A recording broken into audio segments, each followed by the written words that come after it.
He walked into that hospital room to check on a stranger. But when he saw her face, pale, thin, and barely breathing, his whole world stopped, because he knew that face. He had once promised to love it forever. Subscribe to Soul of Kindness for more heart-touching stories.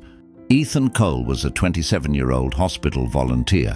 Every Saturday morning, he would walk the halls of St. Michael's Medical Center in Chicago, carrying small gifts, books, chocolates, handwritten cards for patients who had no visitors. He had started volunteering 2 years ago, after his own mother passed away alone in a hospital room while he was stuck in traffic. That guilt never left him. So every weekend he showed up. He made sure no one felt invisible. On a cold November morning, the head nurse, Patricia, stopped him in the hallway. "Ethan," she said quietly. "Room 214. She's been there for 3 weeks. Not a single visitor. Young woman, your age. She doesn't talk much, but I think she could use a friendly face." Ethan nodded. He picked up a small bouquet of sunflowers from the volunteer cart and walked toward room 214. He knocked gently, pushed the door open, and then he froze. Lying in the hospital bed, connected to tubes and monitors, was a woman with pale skin and dark circles under her eyes. Her brown hair was spread across the pillow. She was staring at the ceiling. But Ethan knew that face.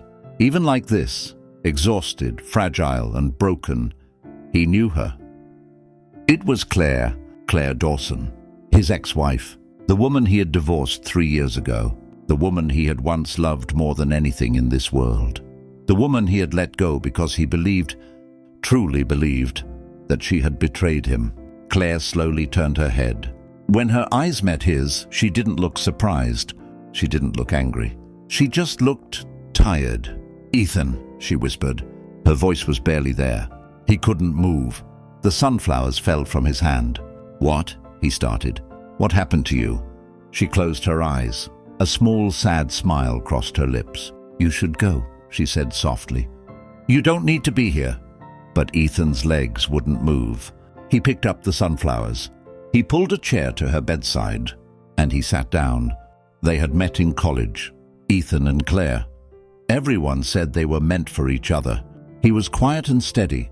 She was warm and full of life. They got married at 23, in a small garden ceremony with fairy lights and their closest friends. For 2 years, life was good. But then things started to fall apart. Ethan's job became demanding. He was traveling constantly. Claire started growing distant, or at least that's what it felt like to him. She stopped waiting up for him. She stopped calling as much. Then one evening, Ethan came home early from a work trip and found a man leaving their apartment. Claire explained. She said it was her colleague, that he had stopped by to drop off work files, that nothing had happened. She was calm. She looked him in the eyes. She told him she would never do that to him. But Ethan didn't believe her. He had already been hurting for months. The loneliness had turned into suspicion. The suspicion had turned into a wall between them. He filed for divorce 2 weeks later. Claire signed the papers without a fight. She didn't beg. She didn't break down in front of him. She just handed the papers back and said, "I hope someday you know the truth." He never called to find out what she meant. Now, sitting beside her hospital bed, Ethan asked the question he had buried for 3 years. "Claire, what did you mean? When you signed the papers, you said I'd know the truth someday." She was quiet for a long time. The monitor beeped steadily beside her. "It doesn't matter anymore," she said. "It matters to me," he said firmly. She opened her eyes and looked at him. Really looked at him, for the first time. There was no anger there, no bitterness, just a deep, aching sadness. "That man you saw leaving our apartment," she said slowly. "His name was Dr. Raymond Walsh. He wasn't my colleague, Ethan." She paused. "He was my oncologist." Ethan's breath caught. "I had just been diagnosed," she continued quietly. "Stage 2. I hadn't told you yet. I was still processing it myself. He came to bring me printed test results because I asked him to. I didn't want to open them alone at the hospital." Her voice trembled slightly. "I was going to tell you that same night. But then you came home, and you saw him leaving. And I saw the look on your face." Ethan felt the blood drain from his face. "Why didn't you just tell me?" he asked, his voice cracking. Because, she whispered, the way you looked at me, I realized you had already decided. And I was too sick, too scared, and too heartbroken to fight for someone who didn't trust me. Ethan sat in silence for what felt like forever. 3 years! 3 years he had spent angry. 3 years he had spent telling himself he had done the right thing. 3 years Claire had been fighting cancer, alone. Where did you go? He asked. After the divorce. I moved to Portland for treatment, she said. Went into remission after 14 months. I thought it was over. I got a small apartment, started painting again. I was actually happy, or trying to be. And then she looked at the ceiling again. It came back. 8 months ago, more aggressive this time, she said it the way people say things they've accepted. No drama, no tears, just the plain, exhausting truth. I moved back to Chicago for a clinical trial. But the trial ended last month. They said there's nothing more they can do. The words landed on Ethan like physical weight. How long? He asked. She didn't answer right away. Then softly, they said a few weeks, maybe less. Ethan pressed his hands over his face. His shoulders shook once, just once. Then he steadied himself and looked at her.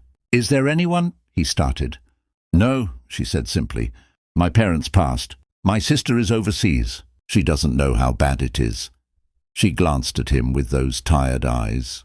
I didn't want anyone to worry. She was dying alone, and she had chosen that over asking for help, because somewhere along the way, the people she loved had taught her that her pain was a burden. Ethan didn't leave that day. He stayed through the afternoon, through dinner, through the evening. He didn't talk much, neither did she, but he stayed. He came back the next day, and the day after that. He brought her sunflowers every time, because she had once told him, years ago, that sunflowers made her feel like everything was going to be okay. Slowly, carefully, they began to talk again. Not about the past, not yet. Just small things. Favorite movies. Bad hospital food. The book she had been trying to finish for 3 months, but kept falling asleep during. One afternoon he brought her paints and a small canvas. Her hands were weak. But when she picked up the brush, something in her face changed. She looked lighter. She painted a sunflower. I used to paint us a lot, she admitted quietly, without looking up from the canvas. After the divorce, it was the only way I knew how to miss someone without breaking.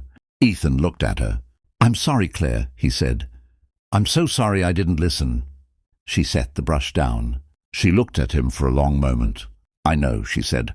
And somehow in 2 words she let it go. In the weeks that followed, Ethan rearranged his entire life around her.